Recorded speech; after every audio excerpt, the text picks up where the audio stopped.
I can. Are you ready? Yeah. You want me to introduce myself? Yeah. Okay. Hey, I'm Josh Church. Nice to meet you. Nice to meet you. We're going to do kind of a show and tell a little bit about what this trailer is and what it does. And this is we call it Command 1, and it's a command trailer.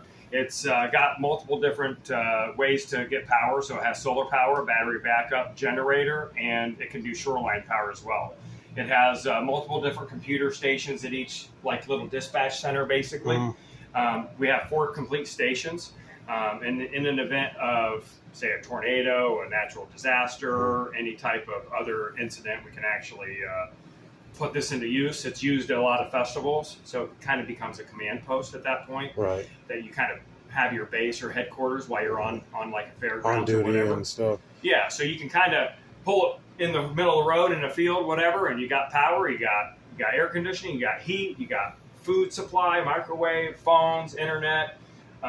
We have all kinds of different radios in here that can pretty much talk to everybody. Ham radio operators, law enforcement, EMS, public safety. We can talk to FRS, GMRS. We can hear and scan all of them. We also have a sniffer. We can see aircraft beacons where the aircraft are located, if it's on and active. We can track things down and see where they're at.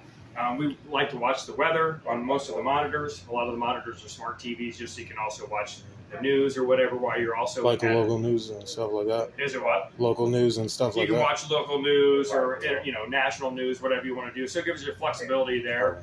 It does have tools on board. It has a projector screen on board, so you can have a projector screen down. Usually. We have a refrigerator, a microwave. I'm trying to think what else. Hey, normally there's a drone in here. I pulled it out so that I can use it out of the vehicle for this event here. But for the most part, you can pretty much handle any kind of communication, any type of paperwork or display or maps or anything like that. Most of the sides are all able to be written on with a dry erase marker. So what is all this? This was here for Blueberry Festival, so this trailer actually is used also for the Blueberry Festival every year.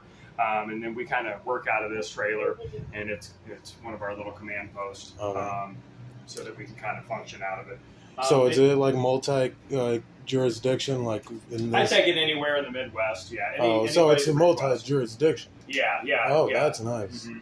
So it has red and blue lights. It has a siren, a PA system that we can also connect to other PA systems, so like a fairgrounds or a street thing for a parade or whatever, and we can actually tie into that, so we can actually make announcements from it. It has different spots for like event keys. If you say you have a gate somewhere, you go to an event and put a gate up. I can put the key in here, and we can kind of keep it locked in here, just so people aren't taking the keys or forgetting where they're at. You can sign them out. Trying to think what else to kind of go. We can make copies and print stuff. We do have HD pan, tilt, and zoom cameras that also go outside. They go up on a pole, so there's mounts outside that you can throw them up on a pole, and you can actually record everybody coming and going in and out of the grounds. You can zoom in. It's got like a 30x HD zoom that you can zoom right in on somebody and look at them and see what's going on. It has a weather alert station. It does have an aircraft, which is kind of a neat thing to have as well. Which is this radio here. It's an aircraft radio. We have a worldwide Wi-Fi network radio, which we can connect to dang near any service. And as long as we have internet, we can patch them over to that and talk on the system. We even have a CB radio, so we can even monitor CB. We have those scanners in here, and then we have a what's called a software-defined radio receiver that also is on this station. Now you can pop up here and you can see anything that transmits and about how far away it is from you. Portable chargers for that kind of stuff. So you can charge any portable radio for the most part. Normally there's radios in there. We just don't leave them in here in the summer. People, it gets hot. Oh, yeah. So we don't leave the air conditioner on all the time, and it's black, so it gets pretty hot, so we don't leave them in here. So it doesn't overheat, Right. Or people, You can't get into here. There's cameras in here, so these cameras are right now recording to a server, and then those will go through the hotspot link, which is right here, and then that's good. You got your own phone line, phone number and stuff in here, and then that AT&T FirstNet box will actually give us internet, plus it streams all that through the network. Live streams and all that. Yeah, to a recording device. This is awesome right here. This is like my It's pretty cool because I'm a police supporter like, because Yeah. I back y'all 100%. Are you a police officer? Oh yeah, yeah. Oh, my name is Nathan. Yeah, 22 years I've been doing it. 22 years. All right. So I don't look like that. I don't look like I'm in my 40s, but this is our solar panel power station. So we have two. The other cool thing about this trailer, I don't know if are you still recording? Yeah. So the cool thing about this trailer is we have alpha side and a Bravo side. So we did it just, for terminology for law enforcement, right? Right. And public safety. So if you're on the alpha side, this would be the alpha side. This would be the Bravo side. If you look at each station, I can identify it by Bravo 1, Bravo 2, Alpha 1, Alpha 2. And what that will do is it'll tell me what side you're on, and I can help figure something out if I'm not with the trailer, because I know all about it. So I can kind of identify an issue or whatever, which side you're on. The other cool thing is that it has independent, it has solar panels and two different sides. So Alpha, this does solar in on one, which is Alpha 1, the Alpha side. So this is Bravo side. Yeah.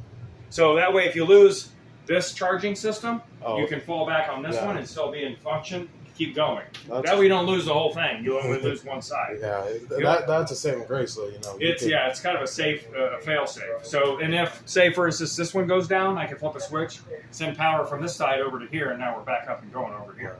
So I have two independent systems that keep it independent. That way you can do that, but yeah, you can sync them together if need be. We can provide hot water, coffee, and hot cocoa and all that. Do we have TV up? I don't. I didn't turn it on. So we should. Oh no, we're just what I'm saying about what you were saying. Interested coming into Michigan City LaPorte.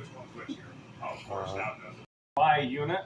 Oh, it's your unit. Yeah, so I own it because there's too much red tape. So if I want to do, if a department or whatever wants to do something like this, you got to go through so many loopholes and all these different things to try to figure out how to get it. And some people don't see the need for all this stuff.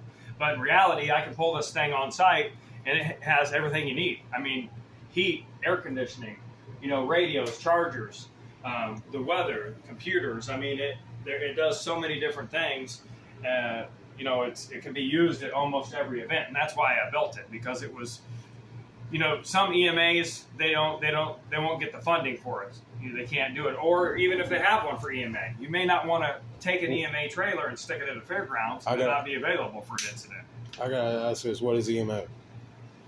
Emergency Management Agency. Okay. So every county has an EMA team, which is part of your FEMA, but it goes down to local government, which is EMA, Emergency Management Agency, and each county has an emergency management director, and they kind of keep track of that. But a lot of them do have different command posts and stuff, but it's also kind of a risk to take those items and take them out of service and stick them at a fairgrounds for a long period of time. Right. Because if you're in the fairgrounds with your command trailer and you do have a tornado somewhere else or something in the county, you possibly can't get it out, for that incident, because there might be thousands of people around. You may have to move things to get it out. And having this allows that functionality to be controlled kind of on a non-government side, but yet kind of government side, because I'm associated with the government.